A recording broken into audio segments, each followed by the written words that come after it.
नमस्कार दोस्तों। आज का सबसे हॉट टॉपिक है आरबीआई द्वारा 2000 के नोट बंद कर देने को लेकर। 19 मई 2023 को आरबीआई ने एक नोटिफिकेशन जारी किया जिसमें उन्होंने बताया कि 2000 के करेंसी नोट को वो विड्रॉ करने जा रहे हैं और आने वाले 4 महीनों में 30 सितंबर 2023 तक इस कार्यवाही को पूरा किया जाएगा। कोई भी व्यक्ति 30 सितंबर 2023 तक इन नोटों का व्यवहार कर सकता है। ये अभी भी वैध मुद्रा है और अपने बैंक में जमा करवा सकता है या फिर किसी भी बैंक की किसी भी शाखा पर जाकर के अपने 2000 के नोट देकर उनके बदले में दूसरे करेंसी के नोट प्राप्त कर सकता है। लेकिन पिछले 4 दिनों में इस विषय को लेकर जितना कन्फ्यूज़न का माहौल जनता के मन में बना है, जिस तरह से हर व्यक्ति के बराबर टेलीफोन आकर के वो अपने अपने प्रश्न पूछ रहे हैं, तो फिर मैंने सबकी सुविधा के लिए जो कॉमन क्वेश्चन हर व्यक्ति के मन में आ रहे हैं उनको लेकर के एक विस्तार पूर्वक यह वीडियो आपके सामने प्रस्तुत किया है, जिसमें हम आरबीआई का 19 मई 2023 के नोटिफिकेशन को समझेंगे। सबसे पहला प्रश्न हर व्यक्ति की तरफ से आया है कि अब उनके पास में आज 2000 रुपये वाले जो नोट हैं उनका उन्हें क्या करना चाहिए और आगे आने वाले समय में 4 महीनों में 30 सितंबर 2023 तक अगर उनके ग्राहकों द्वारा सामान्य व्यापार में उनको और रुपये प्राप्त होते हैं तो उन्हें उनका क्या करना चाहिए। तो जैसे अभी यह बात हर व्यक्ति को समझ में आ चुकी है, यह स्पष्ट हो चुका है कि अभी 30 सितंबर 2023 तक यह वैध मुद्रा है, ये लीगल टेंडर है। नोटिफिकेशन का पॉइंट नंबर 4 भी इसे एकदम स्पष्ट करता है कि they will be continue to be legal tender.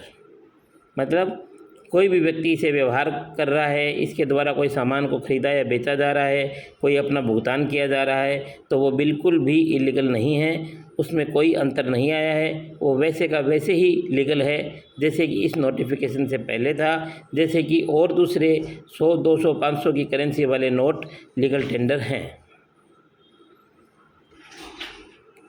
तो अब हमें उन रुपयों का जो हमारे पास में 2000 वाले नोट हैं तो हम क्या क्या कर सकते हैं, तो हमें समझना चाहिए कि क्योंकि लीगल टेंडर है तो इसके द्वारा हम अपना कोई भी आवश्यकता का सामान परचेज कर सकते हैं, व्यापार का सामान परचेज कर सकते हैं और किसी को भी भुगतान देने के काम में उस नोट को ले सकते हैं, दे सकते हैं। दूसरा उपाय, हम अपने बैंक खाते में 2000 के करेंसी नोट्स को जमा करवा सकते हैं, जिसमें किसी भी तरह का कोई भी रिस्ट्रिक्शन नहीं है। कोई भी व्यक्ति कितनी भी अमाउंट अपने बैंक खाते में जमा करवा सकता है, ऐसा उस नोटिफिकेशन के पॉइंट नंबर 5 में लिखा गया है। हाँ, जब अपन बैंक खाते में करेंसी नोट जमा करवाते हैं तो केवाईसी के जो नियम पहले से चल रहे हैं, इनकम टैक्स विभाग के जो नियम पहले से चल रहे हैं वो सब लागू रहेंगे। उनके लिए स्पष्ट तौर पर इस नोटिफिकेशन में अलग से लिखने की कोई आवश्यकता भी नहीं थी और ना ही लिखा गया है। तो यह बात है कि आपके पास अपने व्यापार के, अपने बचत के जो रुपए 1 नंबर में आपने कमाए हुए हैं, जो आपके पास में कैश इन हैंड है, उसे आप आराम से अपने खाते में जमा करवा सकते हैं, उसके ऊपर कोई आपत्ति आने वाली नहीं है। तीसरा, जो लोग ना तो उस करेंसी नोट को यूज़ करके कुछ सामान खरीदने में अभी इच्छुक हैं और ना ही उन्हें अपने बैंक अकाउंट में जमा करवाना है, तो वह किसी भी बैंक की किसी भी शाखा पर जाकर अपने 2000 वाले नोट बदलवा कर उसके बदले में दूसरे करेंसी नोट प्राप्त कर सकते हैं। तो इसका प्रश्न आता है कि इस तरह से ये जो करेंसी नोट बदलवाने के लिए 20,000 रुपये की लिमिट रखी गई है, तो क्या एक व्यक्ति केवल 20,000 रुपये ही बदलवा सकता है?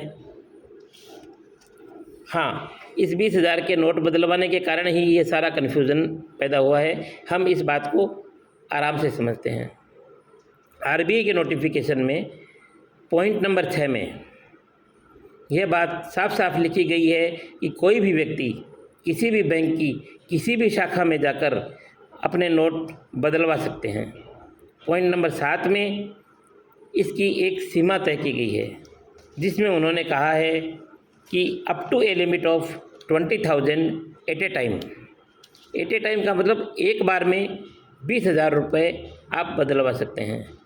यानी आप एक बार में 2,000 वाले 10 नोट ही केवल बदलवा सकते हैं। लेकिन एक दिन में कितनी बार बदलवा सकते हैं, कितने दिन तक लगातार बदलवा सकते हैं, इसकी कोई भी सीमा निर्धारित नहीं की गई है और इसकी सीमा निर्धारित करने का आरबीआई का या सरकार का कोई भी इरादा नहीं था।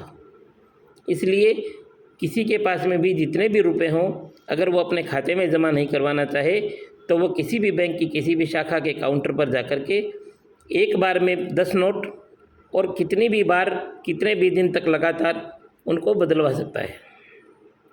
एक बार में 10 नोट या एक बार में 20,000 की लिमिट का फिर क्या अर्थ हुआ? इसका अर्थ ये हुआ कि अगर जनता की बहुत लंबी लंबी लाइनें लग जाती है तो उन्होंने यह तय किया है कि एक बार में केवल 20,000 रुपये बदले जाएंगे। तो एक व्यक्ति एक बार में लाइन में लगता है, वो अपने 20,000 रुपये बदलवाता है, उसके बाद में वो फिर लाइन में लग सकता है, फिर 20,000 रुपये बदलवा सकता है, फिर लाइन में लग सकता है, फिर 20,000 रुपये बदलवा सकता है। यही सरकार की इच्छा है कि कोई भी व्यक्ति बिना किसी रेस्ट्रिक्शन के कितनी भी बार 20-20 हज़ार रुपये करके अपने रुपए बदलवा सकते हैं। अगर ये प्रश्न आया है कि अगर इस तरह से 20-20 हज़ार रुपये करके कोई भी व्यक्ति कितनी भी बार बदलवाएगा तो फिर इससे काले धन के ऊपर क्या असर पड़ेगा और यह काले धन पर चोट कैसे हुई? तो इस बारे में मेरा स्पष्ट मानना है कि सरकार या आरबीआई की इस मुहिम के द्वारा 2000 के नोट बंद करने के द्वारा काले धन पर चोट करने का कोई इरादा नहीं है, इससे कोई लेना देना नहीं है। आरबीआई के किसी भी अधिकृत व्यक्ति ने, सरकार के किसी भी अधिकृत व्यक्ति ने ना तो ऐसा कोई बयान दिया है, ना ऐसा कुछ गाइडलाइन जारी किया है, ना ही ऐसा कोई दावा किया है कि इसके द्वारा वे काले धन को समाप्त करने वाले हैं या इसके ऊपर कोई असर पड़ने वाला है। क्योंकि ऐसी मंशा अगर सरकार की होती तो नोट बदलवाने के लिए कुछ न कुछ रिस्ट्रिक्शन वो ज़रूर करते, लेकिन ऐसा कोई रिस्ट्रिक्शन नहीं किया गया है। अगला प्रश्न आता है कि 20,000 रुपये बदलवाने के लिए क्या हमसे कोई फॉर्म भरवाया जाएगा या हमसे कोई आईडी प्रूफ मांगा जाएगा?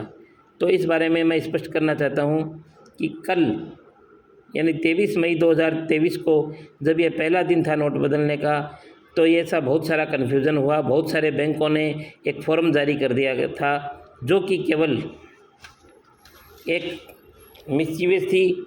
कानून में ऐसी कोई प्रावधान नहीं किया गया, नोटिफिकेशन में ऐसा कुछ नहीं लिखा हुआ था, गाइडलाइंस में ऐसा कुछ नहीं लिखा हुआ था, जिसके कारण कल ही एसबीआई ने, भारतीय स्टेट बैंक ने स्पष्टीकरण जारी करके अपने ब्रांच को आदेश दिए हैं कि किसी भी व्यक्ति से न तो कोई फॉर्म भरवाया जाएगा, न उससे कोई केवाईसी डॉक्यूमेंट्स मांगे जाएंगे, न उससे कोई भी प्रकार का आईडी प्रूफ, आधार कार्ड वगैरह उससे मांगा जाएगा। सिर्फ जो व्यक्ति लाइन में खड़ा है उससे 20,000 के 2-2 हज़ार वाले 10 नोट लेने हैं और उसको दूसरी करेंसी के नोट्स देने हैं। इसलिए नोट बदलवाने में किसी भी तरह का कोई रिस्ट्रिक्शन नहीं है। किसी भी व्यक्ति को कन्फ्यूज़न में आकर के अपने व्यापार में नोट लेने से मना करना या देने से मना करना, ऐसा कुछ चिंता का कारण नहीं बनना चाहिए। हम एकदम फ्री फ्लो में, जब तक सरकार का कोई नया नोटिफिकेशन नहीं आता है या सरकार इस नियम को नहीं बदलती है, आराम से अपने रुपए जो 2-2 हज़ार के रूप में आपके पास में रखे हैं, जो आपकी वैध मुद्रा है, आप उसे किसी भी बैंक शाखा में जाकर बदलवा सकते हैं। धन्यवाद। इसके अलावा किसी का कोई प्रश्न ऐसा हो जो इस वीडियो में आंसर नहीं हुआ हो तो वो मुझे व्यक्तिगत तौर पर फ़ोन करके या व्हाट्सएप के द्वारा अपना प्रश्न पूछ सकते हैं। आपका बहुत बहुत स्वागत, बहुत बहुत धन्यवाद।